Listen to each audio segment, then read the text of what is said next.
She had been buried in this place, stripped of her name, her past stolen, but instead of wilting, she had grown. And now, when the past came knocking, she had only one thing to say: I am not her anymore. The case of the widow's fortune was unlike any Mr. Adrian Voss had encountered before. When Mrs. Eleanor Graves walked into his office, he recognized the name immediately, a woman of extraordinary wealth, yet shrouded in an air of misfortune.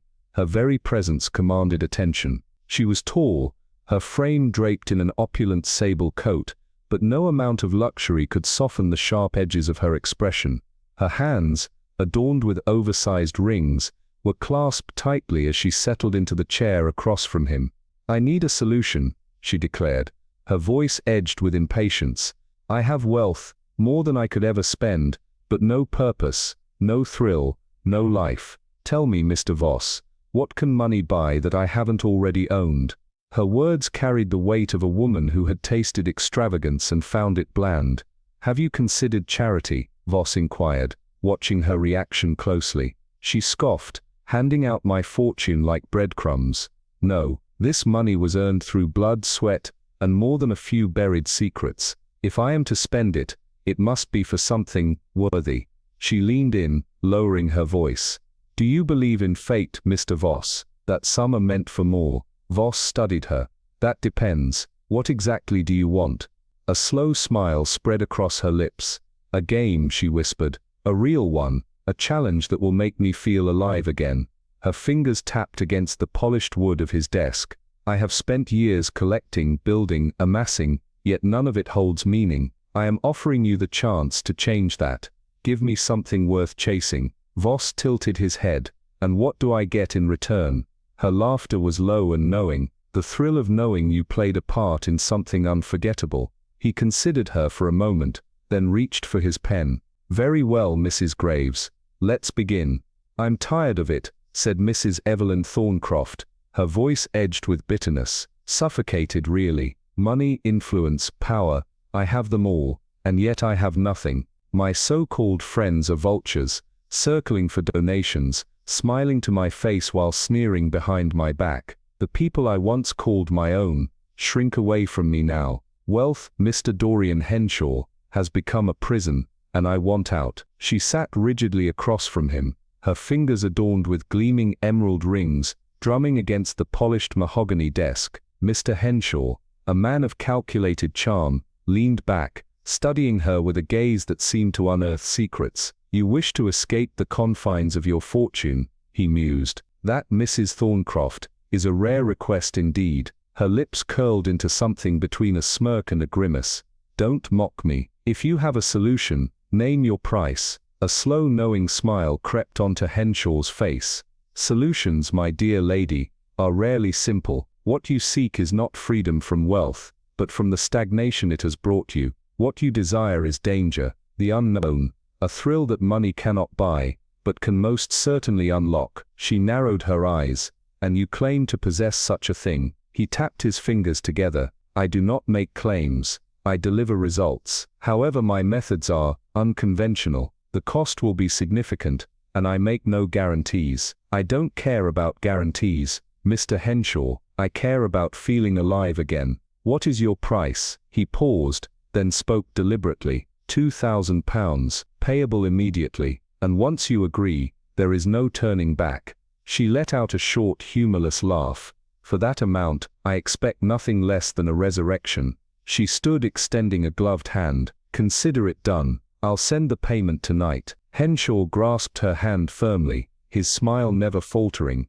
Then prepare yourself, Mrs. Thorncroft. By the time this is over, you may wish you had stayed in your gilded cage. I don't know why I should trust you, Mrs. Evelyn Thorncroft said, her piercing gaze fixed on Dorian Henshaw. Fools and their money are soon parted, they say. Perhaps I am a fool after all. She exhaled sharply, a faint trace of expensive jasmine perfume lingering in the air. You certainly have nerve, advertising in every paper that you can make people happy. Bold claim. Henshaw leaned back in his chair, his expression unreadable. Those advertisements cost money, Mrs. Thorncroft. If I could not fulfill my promises, I would be throwing that money into the wind. I do not believe in waste. His fingers tapped a slow rhythm on the mahogany desk. I know what causes discontent, and therefore I know how to remedy it. She narrowed her eyes but said nothing. Suspicion clung to her like the silk of her midnight black dress, but curiosity won out. With a curt nod,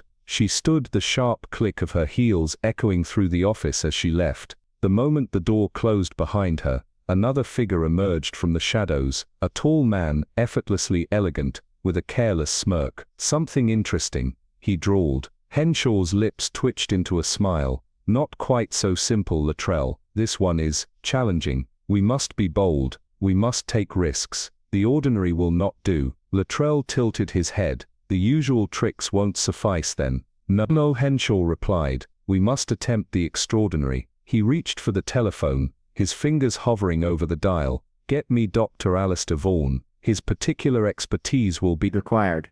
1 week later, Mrs. Thorncroft returned. The moment she stepped into Henshaw's office, he rose to greet her. "This delay," he said smoothly, "was necessary. Arrangements had to be made. I needed to secure the services of a rather unusual man. He had to be brought from halfway across the world." She arched a brow, her suspicion sharpening. "How convenient," she said slowly, her voice laced with skepticism. "A week has passed, my money is gone, and I have yet to see anything worth its price." Henshaw merely smiled, pressing a button on his desk. The door behind him creaked open, and a woman entered, a striking figure, dark-haired and poised, her gaze sharp as a dagger. "Mrs. Thorncroft," Henshaw said, his voice laced with amusement, "allow me to introduce the first step in your new life." The silence in Dorian Henshaw's office was heavy, charged with an unspoken challenge. Mrs. Evelyn Thorncroft sat stiffly in the leather chair, her sharp green eyes watching him with the caution of a woman who had spent years learning that wealth attracts both admiration and deception. "So," she said, her fingers tapping against the armrest, "what exactly do you propose? Some miracle cure for boredom? Some grand spectacle to make me feel alive again?" Henshaw's lips curled into a slow, knowing smile. "Something far more effective than that, Mrs. Thorncroft. You see, in the West, people believe the mind grows weary from lack of stimulation. In the East, they understand that the soul itself can wither, and when the soul hungers, no luxury, no indulgence, no wealth in the world can satisfy it." She narrowed her gaze. "And you believe you can fix that?" He leaned forward, his fingers steepled. "I don't believe, dear lady, I know." Before she could reply, he pressed a small brass button on his desk. A few seconds later, the heavy wooden door swung open, and a woman entered. She was striking, not traditionally beautiful, but commanding. Dark eyes, high cheekbones, and an elegance that spoke of something foreign, something unknown. She was dressed in a crisp white uniform, her every movement precise, controlled. "Nurse Doara," Henshaw said, gesturing toward the woman. "Is everything prepared?" "Yes," she replied softly. "Dr. Alistair Vaughan is waiting." A flicker of something uncertain crossed Mrs. Thorncroft's face. "Doctor," she repeated. "I wasn't aware this required medical attention." Henshaw chuckled. "Oh, this isn't a matter of medicine, it's a matter of awakening." Mrs. Thorncroft hesitated, for only a moment before rising. Her curiosity was piqued, her skepticism dulled by the tantalizing pull of something different, something she hadn't yet experienced. "Lead the way," she said, her voice steady. She followed Nurse Doara up a winding staircase, each step muffled by the thick Persian rugs. When they reached the second floor, the nurse pushed open an ornate wooden door, revealing a room unlike anything else in Henshaw's otherwise pristine English estate. It was another world. Rich jewel-toned tapestries covered the walls, embroidered with strange symbols and scenes that felt ancient. Low divans were scattered around the room,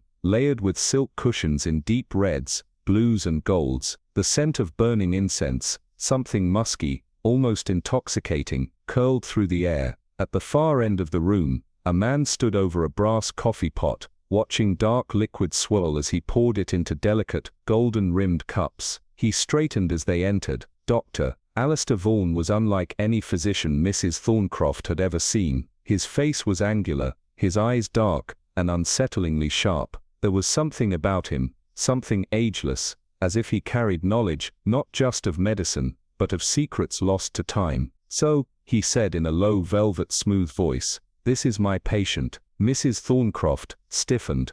"I am no patient, doctor." "No," he agreed. "Your body is strong, but your soul—" He studied her, his gaze uncomfortably piercing. "Your soul is starved," she scoffed. "And you think a cup of coffee will fix that?" He merely smiled and extended a tiny ornate cup. "Drink," he said simply. She hesitated, but something in the air, something beyond logic, urged her to take it. She brought the cup to her lips. The coffee was rich, spiced, unlike anything she had ever tasted. As she swallowed, a warmth spread through her, not just in her body, but deeper, seeping into the cracks of her being that she hadn't even realized were there. Dr. Vaughan's voice was soft, hypnotic. "In the West, they treat only the body. They think rest and distraction will mend the soul, but the soul is like an instrument. It must be played correctly, or it will remain silent." The room seemed to shift, the light growing softer, the air heavier. Mrs. Thorncroft blinked. For the first time in years,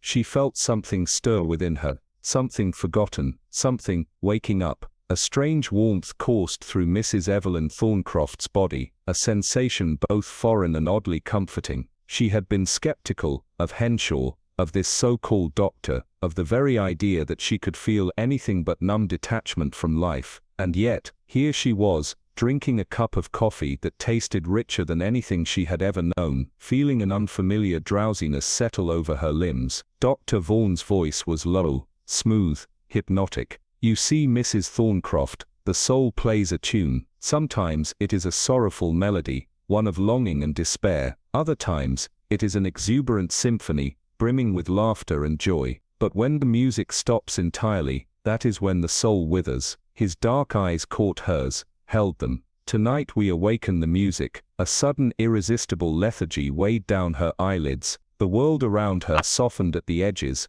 colors bleeding into one another like water on a painted canvas. The doctor's voice became distant, yet it rang in her mind with perfect clarity. "Sleep." Her grip on the golden-rimmed coffee cup slackened. "Sleep." The room stretched, warping, shifting into something vast and endless. "You will sleep." Her breathing slowed. "You will sleep." And then darkness. She fell into it like a stone dropped into an abyss, floating, weightless. A dream, or perhaps 100 dreams, rushed past her, their images slipping through her fingers before she could grasp them. A speeding car, a winding road lit by flickering street lamps, the soft murmur of a woman's voice, Nurse Doara, whispering in a language she did not understand, a door creaking open, strong hands guiding her forward, a scent, something nostalgic, something that pulled at memories long buried beneath years of wealth and comfort. And then, awakening, her eyes fluttered open, and for the briefest moment, she believed she was still in her luxurious Park Lane home. But the sensation was wrong. The sheets beneath her were rougher than Egyptian cotton, the mattress firmer than the one she had grown accustomed to. She shifted slightly, and a telltale creak echoed through the room. Her bed had never creaked before. Her pulse quickened. She turned her head slowly, taking in her surroundings. The room was dimly lit, morning light seeping through heavy curtains that were not her own. The air smelled different, less like the lavender-scented linens she was accustomed to, and more like old wood, dust, something faintly metallic. Her heart began to pound. Where was she? She sat up abruptly, and her hands gripped the unfamiliar blanket covering her. The fabric was thick, scratchy, not at all like the silk sheets she had fallen asleep in. A chair stood against the far wall, a simple wooden one with peeling paint. An old dresser, its surface lined with scratches, sat beneath a mirror so fogged with age that her reflection appeared as nothing more than a shadow. Panic licked at the edges of her mind. This wasn't her home. She threw back the covers and placed her bare feet on the cold wooden floor, flinching at the sensation. A wave of dizziness struck her, a leftover effect of whatever had happened last night. She clutched the edge of the bed to steady herself. A sudden knock at the door made her jump. Before she could respond, it creaked open, and a woman stepped inside. It was Nurse Doara, but gone was the crisp white uniform. Instead she wore a simple dress, dark and unadorned, her long black hair loose over her shoulders. She smiled. "Good morning, Mrs. Thorncroft." Evelyn swallowed hard, her voice unsteady. "Where am I?"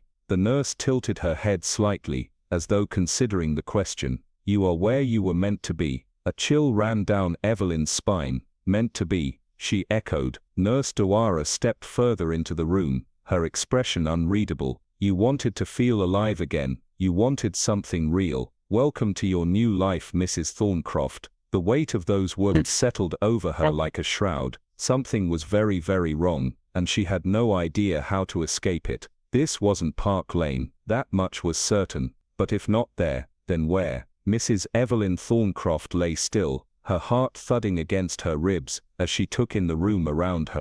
It was small, unremarkable, the kind of space that time had forgotten. The walls, once painted in what must have been a cheerful lilac, had faded into something dull, uncertain, their edges marked with cracks and peeling paint. A battered wooden washstand sat in the corner, a white porcelain jug and basin perched atop it. A plain chest of drawers stood against the far wall, its handles tarnished with age. A tin trunk rested beside it, its surface scratched and worn. The bed she lay in was covered with a much-mended quilt, the fabric rough and unfamiliar beneath her fingertips. And then there were the clothes, hanging on pegs by the door, drab, practical garments that she had never seen before in her life. Nothing here belonged to her.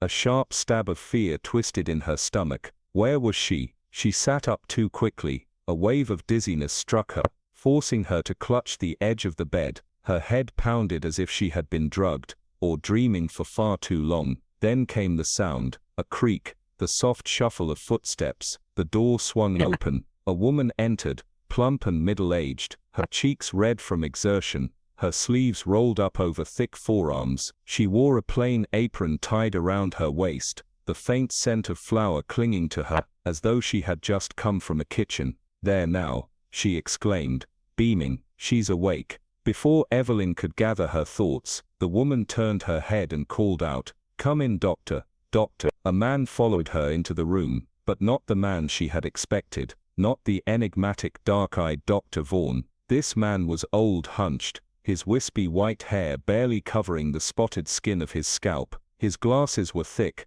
making his eyes appear too large for his face. He moved with slow deliberation, reaching for her wrist with hands knotted by age. "Ah, that's better," he murmured, his fingers pressing lightly against her pulse. "You've given us quite a scare, my dear." Evelyn recoiled, snatching her hand away. "Who are you?" she demanded. "Where am I?" The doctor exhaled as though he had expected the question. "You've been unwell," he said, peering at her over his glasses. "A kind of episode, a seizure perhaps. Nothing to worry about now. You were unconscious for a day or two." "A day or two?" Her breath hitched. That couldn't be right. She remembered. What did she remember? Shadows, a car, a dark-haired woman bending over her, soft whispers. Had that been a dream? "You were raving." The woman, Mrs. Gardner, the doctor had called her, added with a chuckle, "saying the oddest things you were. Kept talking about what was it now?" She tapped a flour-dusted finger against her chin. "A man in a suit, someone giving you a drink." A chill crept up Evelyn's spine. Yes, someone had given her a drink, a small cup of coffee. "Sleep," the voice had said. "Sleep, and wake anew." The doctor shot Mrs. Gardner a look, a silent command for her to be quiet. "Let's not upset the patient," he said smoothly, patting Evelyn's hand as though she were a child. "You'll be up and about in no time, my dear. Best not to worry about things now." She yanked her hand away again, her fingers curling into the quilt. "Where is my house? My servants? My car?" Mrs. Gardner blinked. "Your what?" "My home. I live in Park Lane." Her voice was rising, panic clawing at her throat. "I have people. I have money. The doctor sighed. Now, he said gently. "You've had a shock. That's all. It will come back to you in time. Just rest for now. Rest." Evelyn's gaze flickered around the room again, the unfamiliar space, the modest furnishings. No, this wasn't just a different place. It was a different life.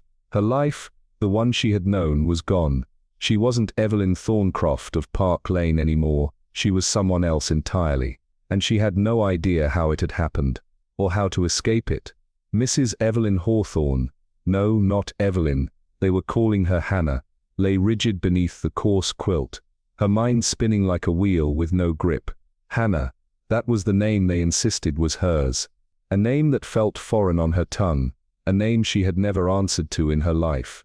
And yet, when she had protested, when she had told them she was Amelia Rymer, Mrs. Abner Rymer, the doctor and the plump woman had only exchanged knowing, pitying glances, as if she were the one speaking nonsense. A shiver crawled down her spine. Despite the warmth of the small rustic bedroom, she wasn't in her elegant townhouse in Park Lane. That was certain. The elaborate chandeliers, the soft velvet drapes, the familiar scent of perfume and polished wood, none of it was here. Instead, the walls were plain and rough-textured, the furniture simple and worn from years of use. This was a farmhouse, and according to these strangers, it had been her home for the past 5 years. The very thought sent panic clawing at her throat. She pushed herself upright, ignoring the slight weakness in her limbs. Slowly, carefully, she swung her legs over the side of the bed and forced herself to stand. Her knees wobbled, but she gritted her teeth and steadied herself. Step by step, she made her way to the small dormer window, pressing her trembling fingers against the glass. Outside, an unfamiliar world stretched before her. A vast farmyard lay beneath the fading afternoon sky. A few chickens pecked lazily at the dirt. A large brown horse stood tethered near a wooden fence, and a thin column of smoke curled up from a chimney attached to a barn. The air seemed thick with the scent of earth and hay. It was quiet, too quiet. This place was wrong. She had never been here before in her life, had she?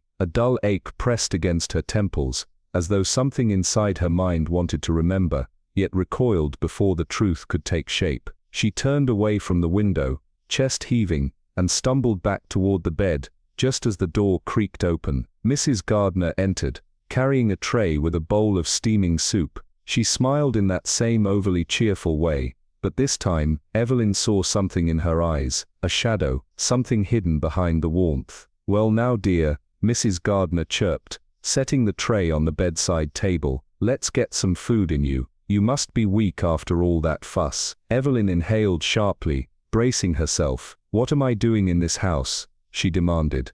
Miss Gardner's smile didn't falter. "Why, you live here, love. This is your home." "My home." Her voice rose brittle with disbelief.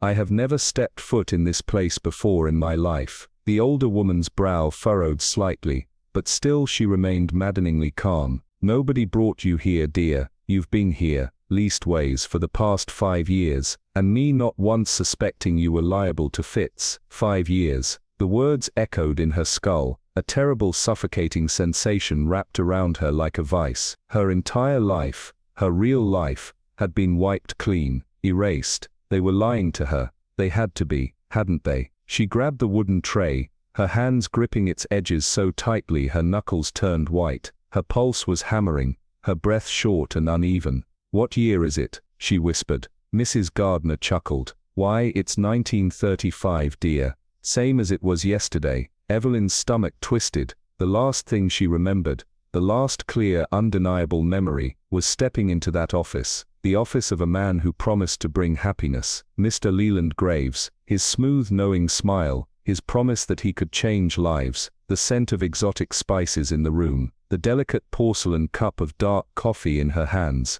and the words whispered just before the world had gone black.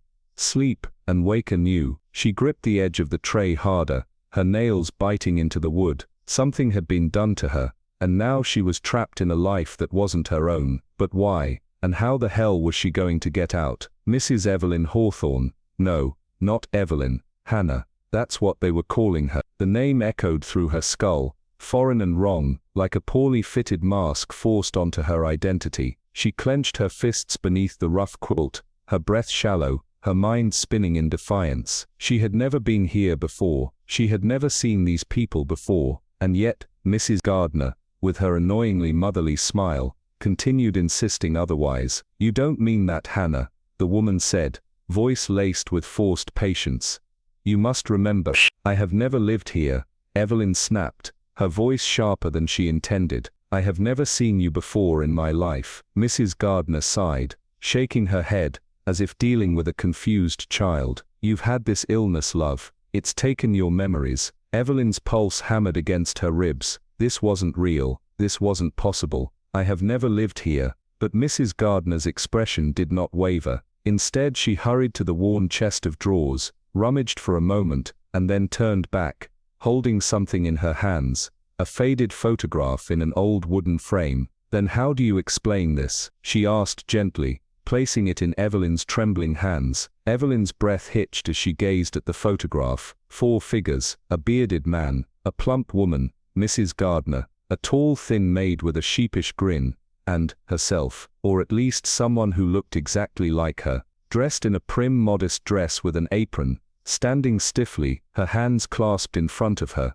her stomach twisted, the blood in her veins turned to ice. No, this was a trick, a lie, a cruel elaborate deception. She stared at the image, searching for inconsistencies, a flaw in the illusion, some hint that this was fabricated. But the longer she looked, the more unsettlingly real it seemed. Mrs. Gardner, as if sensing her inner turmoil, placed a comforting hand on her shoulder. "Drink your soup, love. You need your strength." And then, just like that, she left the room. Evelyn sat frozen for a long moment, staring at the photograph in disbelief. Finally, as if on autopilot, she lifted the bowl of soup and took a slow sip. It was hot, rich, comforting, but the warmth did nothing to thaw the icy fear curling in her gut. Who was mad? Mrs. Gardner, the doctor, her? One of them had to be. Evelyn clenched her jaw, grounding herself in logic. "I am Amelia Rymer," she whispered under her breath, gripping the soup bowl tightly as if anchoring herself to reality. "I know I am Amelia Rymer, and no one is going to convince me otherwise." She set the bowl down on the tray, exhaling shakily. That was when she noticed the folded newspaper beside the tray. Her heart pounded as she reached for it, her fingers tightening around the brittle pages. She flipped it open, scanning quickly. The date, October 19th. Yeah. Her breath hitched. What day had she last remembered? The 15th, maybe the 16th. That meant she had been missing for 3 days. A fresh wave of unease washed over her. Something was horribly, horribly wrong. And then, as her eyes skimmed the columns, she saw it. A small, neatly printed paragraph, buried in the news section. Mrs. Abner Rymer, widow of the late Abner Rymer, the button-shank king, was removed yesterday to a private home for mental cases. For the past 2 days, she has persistently claimed that she is not herself, but a servant girl named Hannah Morrouse. Evelyn's grip on the paper tightened, her vision blurred. A low, strangled gasp escaped her lips. She read the words again, and again. She had been committed, declared insane, stripped of her name, her identity, her life, and in her place, another woman, her double, had taken over. The room spun, her breath came in shallow, panicked bursts. She was trapped inside someone else's nightmare, and the world believed she no longer existed. Evelyn's fingers trembled as she gripped the newspaper, her pulse a frantic drumbeat in her ears. The name Constantine leapt out at her from the print, cold and mocking. A sinking feeling twisted her stomach as she scanned the headline. Dr. Constantine's claim. Her breath hitched as she read further. At a farewell lecture given last night on the eve of his departure for Japan, Dr. Claudius Constantine advanced some startling theories. He declared that it was possible to prove the existence of the soul by transferring it from one body to another. In the course of his experiments in the East, he claimed to have successfully performed a double transfer, soul A, under hypnosis, placed into body B, and vice versa. Upon waking, A insisted they were B, and B believed themselves to be A. The experiment required 2 people of strikingly similar appearance. According to Dr. Constantine, individuals with great physical resemblance often shared a natural subconscious link, especially in cases of twins, but even among strangers with eerily similar features. Evelyn's grip tightened, the edges of the paper crumpled beneath her fingers, her mind raced, the words blurred. A double transfer. A cold, paralyzing horror seeped into her bones. She flung the newspaper away as if it had burned her. She saw it all now. The trap, the elaborate, unthinkable deception. Constantine, that vile, inhuman charlatan. He and that smug, deceitful Parker Pyne had orchestrated it. The pieces of the puzzle locked into place with terrifying clarity. Hannah Morrouse, whoever she was, had been their pawn, maybe even an unwitting one. She was in Evelyn's body now, parading around in her skin, claiming her life, her wealth, her name. And Evelyn was trapped here, in this unfamiliar body, in this strange rough-hewn world where no one recognized her. Her heart pounded wildly, her breath came in short, panicked bursts. No. She staggered to the mirror across the room, her knees nearly buckled beneath her. The face staring back at her was not her own. It was close, so close it could have been a trick of bad lighting, a distortion of the glass, but the features were softer, rounder. The eyes, her own sharp, piercing gaze was gone, replaced by something unfamiliar, something weaker. A sob clawed its way up her throat, but she swallowed it down. This couldn't be real. It wasn't real. She pressed her fingers to her temples, squeezing her eyes shut. Think. This was about money. That was the end game, wasn't it? It had to be. Constantine had proven his experiment worked. Parker Pyne had found the perfect candidate, the perfect victim. They had switched her, stripped her of her identity, her life, so that some imposter could take everything she had. Rage surged through her, burning away the remnants of fear. They thought they had won. They thought she was powerless. They thought she would accept this fate. But they had made one mistake. Evelyn Hawthorne, no, not Hannah Morehouse. Evelyn Hawthorne was still alive, and she wasn't going to disappear quietly. Her hands clenched into fists. She would get out of here. She would find them, and when she did, she would make them pay. Evelyn clenched the newspaper so tightly her knuckles turned white. The horror of it all seeped into her veins like ice. They had planned this. Every step, every detail, calculated. Constantine, Pyne, they had orchestrated this twisted exchange, swapping her life with that of some unknown servant girl, Hannah Morehouse. Evelyn had been stripped of her identity, her wealth, her existence, while an imposter, a stranger, now lived in her skin. She had thought, in her first rush of fury, that she could simply expose them, bring the law down on them, have them arrested, ruined. But then her breath hitched. She remembered. Hannah had protested, had screamed that she wasn't Evelyn Rymer, and where had it gotten her? Locked away, a lunatic asylum. Evelyn's stomach twisted violently. They had called Hannah mad, and why wouldn't they? A mere servant girl, claiming to be a wealthy widow, delusional, insane. And once you were in there, trapped behind those iron gates, wrapped in the stench of despair, there was no getting out. The more you insisted you were sane, the less they believed you. Evelyn's breath came in shallow, ragged gasps. They would do the same to her if she wasn't careful. She swallowed down the rising panic, forcing her mind to focus. Think.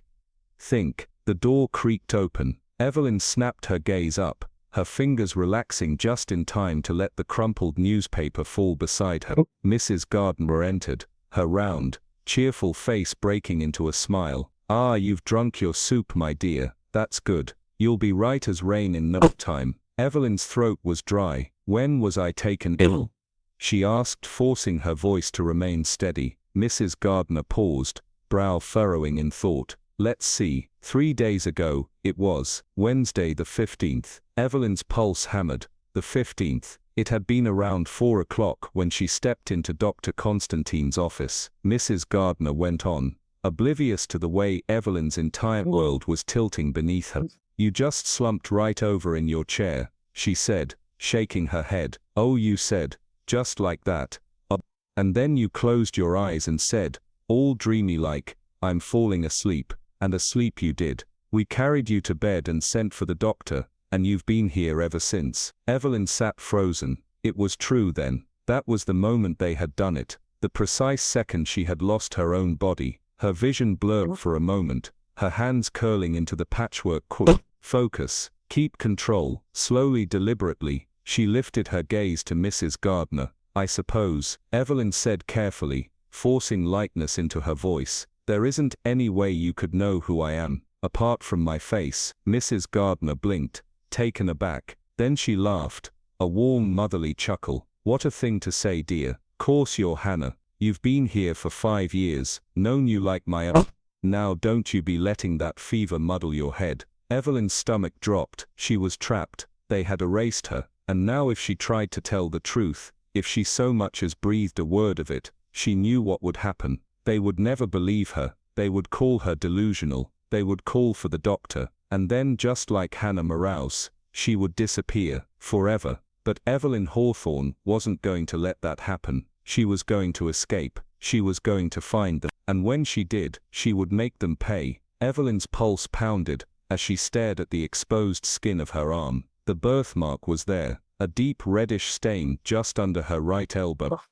A mark she knew had never been part of her body, but was this even her body anymore? A strangled sob tore from her throat. The room seemed to tilt, shadows creeping along the edges of her vision. She clutched her arm, as if she could rub the mark away, as if it were some cruel illusion, a trick of the mind. But no, it remained proof that something impossible had happened. Mrs. Gardner's warm motherly voice cut through her spiraling panic. "There now, dear, no need to upset yourself." She patted Evelyn's hand. "You've been ill, but you'll be right as rain soon enough." Evelyn nodded stiffly, swallowing back the hysteria rising in her throat. Think.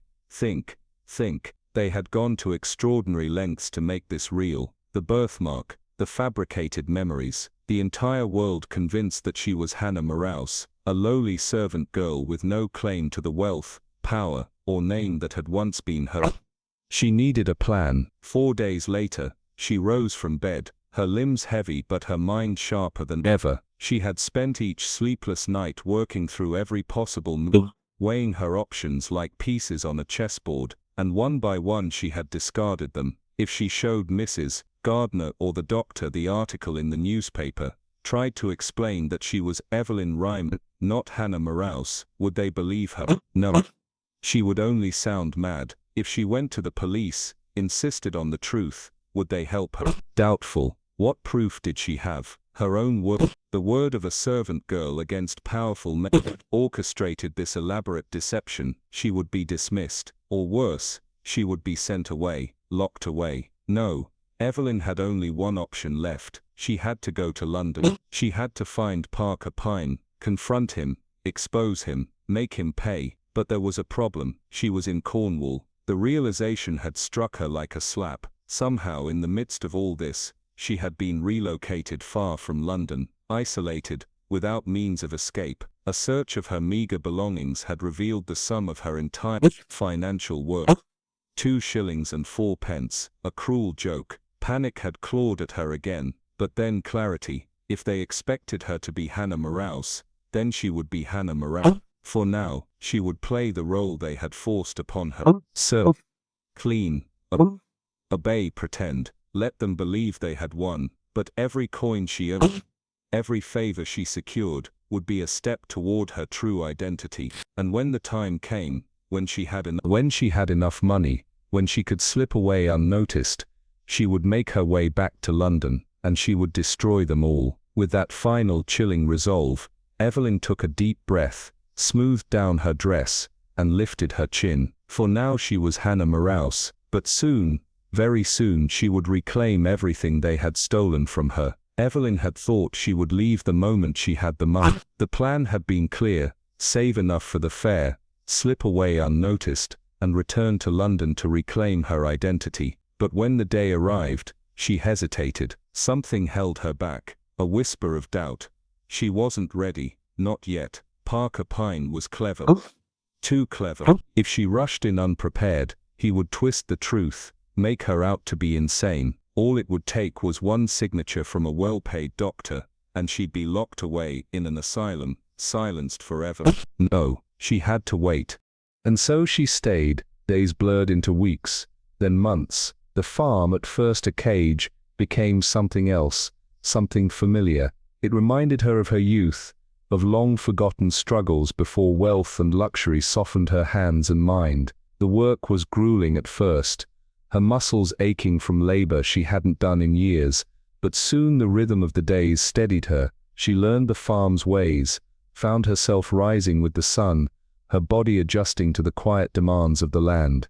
Mrs. Gardner was a kind woman, her warmth genuine. Mr. Gardner, though a man of few words, treated her with a quiet respect. The thin, awkward farmhand from the photograph had long gone, replaced by Joe Welsh, a giant of a man, slow in speech, even slower in thought, but with kind eyes and a heart as steady as the earth he worked. Winter came. and Joe fell ill. Fever took hold of his body, and Evelyn, Hannah, as she was still called, helped Mrs. Gardner nurse him back to health. For days he lay helpless, his strength drained, his usual good-humored grunts replaced with weak murmurs. In those quiet hours, as she sat beside his bed, damp cloth in hand, something unexpected stirred within her. Attachment. She hadn't meant to care, she had promised herself she wouldn't, but there was something in Joe's weary gratitude, in the way his rough hands clutched hers when fever dreams took hold, that unsettled her resolve. He needed her in a way that felt real, far more real than the polished, deceitful world she had left behind. Then came spring, lambing season arrived, and with it, the countryside burst into life. The air softened, hedges blossomed with wild flowers, and the farm buzzed with renewed energy. Joe, now recovered, began helping her with her chores. He wasn't graceful, far from it, but he tried. In return she mended his torn clothes, sewing quietly by the fire as he watched her with something unspoken in his eyes. On Sundays they walked together. Nothing was said outright, but she felt it, the change. Joe was a widower, his wife had died years before, leaving him lost, adrift. He admitted to drinking too much in the years that followed, but something had shifted in him recently. He had stopped visiting the Crown as often, he had bought himself new clothes, he was trying. Mr. and Mrs. Gardner noticed, and they laughed. Evelyn Hannah laughed too, teasing Joe about his newfound effort, about his clumsy hands and the way he tripped over his own feet when he tried to help her in the kitchen. For the first time in a long, long time, she felt something close to contentment, but contentment was dangerous, because beneath it all, the truth still remained. She was not Hannah Morehouse, and sooner or later, she would have to remember who she was, and what she had come here to do. The cabbage knife slipped from her hands, landing in the damp soil with a muted thud. Hannah, Evelyn, froze, the crisp October air suddenly feeling too thin, too sharp. Leaning casually against the fence, watching her with an infuriatingly pleasant smile, stood Mr. Alistair Graves, not Parker Pyne, not a stranger, Graves, the man who had orchestrated her undoing. She opened her mouth, but words failed her. The weight of months, of stolen identity, of an unfamiliar life, of uncertainty she had learned to embrace, pressed down on her chest. Her heart pounded against her ribs, and then the fury came. "You," she hissed, voice raw, hands clenching into fists. "You lying, scheming cheat, liar?" Graves supplied with a mild tilt of his head. "Yes, you've said as much, repeatedly in fact." Evelyn snatched up the knife, her grip unsteady. "And you have the nerve to stand here, smiling at me. Why not? I thought you might be pleased to see me." She let out a short, humorless laugh.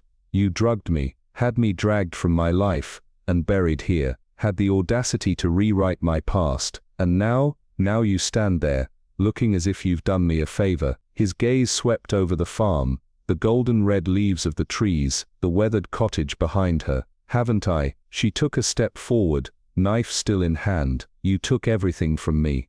"Did I?"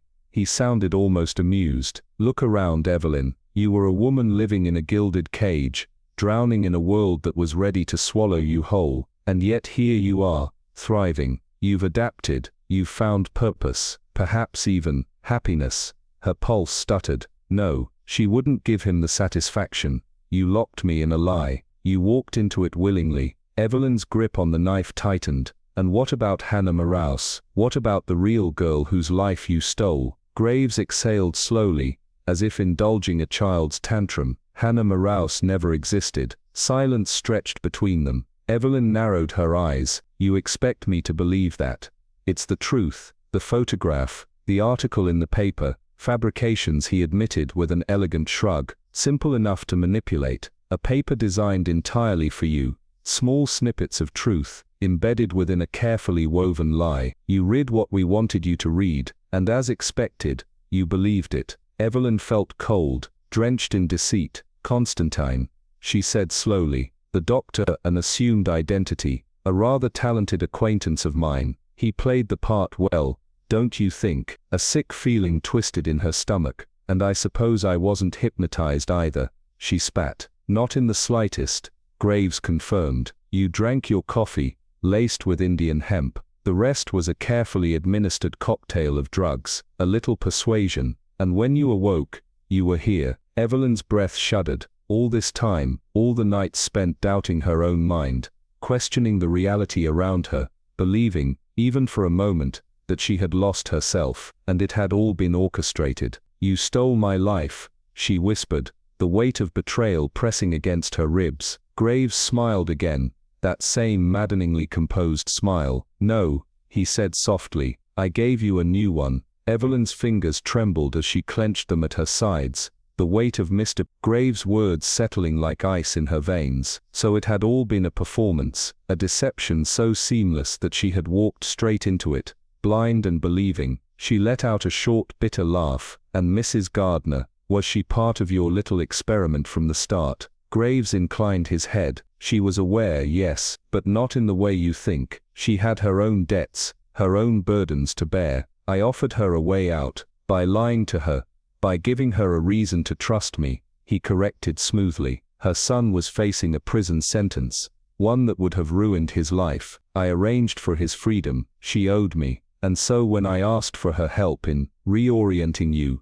she obliged. Evelyn swallowed hard. It was all so neat, so well arranged, and the birthmark, her voice was sharp, demanding. "A trick, I assume." Graves chuckled, as if entertained by her persistence. "A rather effective one, wouldn't you say? A simple chemical stain, applied beneath your skin while you were unconscious. Temporary, of course. It's already fading. Soon it will be as if it never existed at all." Evelyn felt her stomach twist. Every detail, every supposed truth she had clung to had been fabricated. "And the money?" she asked, voice cold. "That's the real goal here, isn't it? You robbed me blind while I was too drugged to fight back." Graves let out a sigh, almost disappointed. "Now Evelyn, that's unfair. Yes, I obtained power of attorney while you were indisposed. Yes, I assumed control of your financial affairs, but I can assure you, not a penny of it has vanished. In fact," he smiled,